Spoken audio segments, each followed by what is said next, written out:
याद रखें, रोमियो में अब तक जो कुछ भी बयान हुआ है, वो सब इस बात की तरफ ले जाता है कि मसीह यस्सु में जिंदगी की रूह का कानून हमें गुनाह और मौत के कानून से आज़ाद करता है। अब अगर हम रूह के वसीले से आगाज करेंगे, तो हमारी तकमील भी रूह के जरिए ही होगी। तो ये सारा तसव्वुर फजल के तोहफों का और ये उफ़की तालीम कि हम मसीह के बदन में एक दूसरे के साथ कैसे पेश आएं और कैसे चलें और जिंदगी गुजारें, ये सब भी हम रूह के वसीले से ही करेंगे। तो आइए फजल से आगाज करते हैं।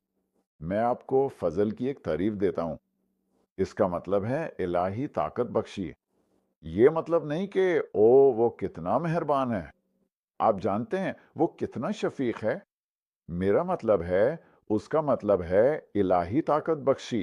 और रोमियो 12 और 1 पतरस 4 में खास फजल के तोहफे बयान किए गए हैं।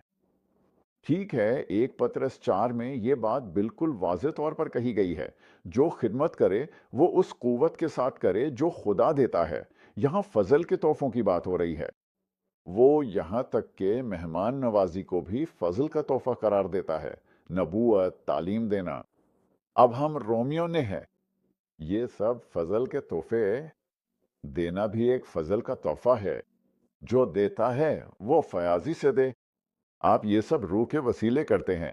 दूसरा करंथियो 8 और 9 हमें इस बारे में सिखाते हैं। ये कहता है कि यानी देने की बात हो रही है, फजल के जरिए।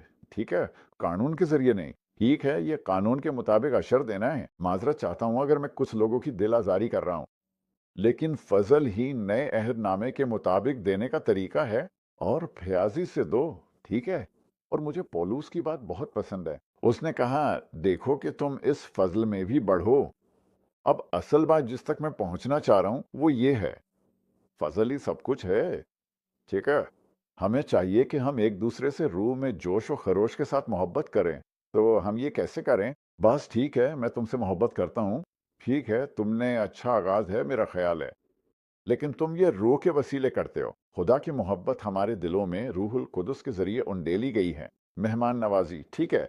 आप यूं करें, कहें, खुदावन मुझे फजल दे खुदावन कि मैं मेहमान नवाज बन सकूं और लोगों की खातिर तवाज़ा कर सकूं, उन्हें अपने घर बुला सकूं और उन्हें खाना खिला सकूं। खुदावन मुझे बड़ा फजल अता फरमा। समझे आप? देखो कि तुम इस फजल में भी बढ़ो। देखो, रूह के तमाम फलों को देखो। मोहब्बत, खुशी, सलामती, भलाई, मेहरबानी, हिल्म, परहेजगारी। क्या तुम बस उसका दिखावा करोगे? अच्छा, फर्ज करो कि तुम्हारे पास मेहरबानी है। नहीं, ये एक फल है जो रूह से निकलता है। अच्छा, वापस आ जाओ। हालेलुया।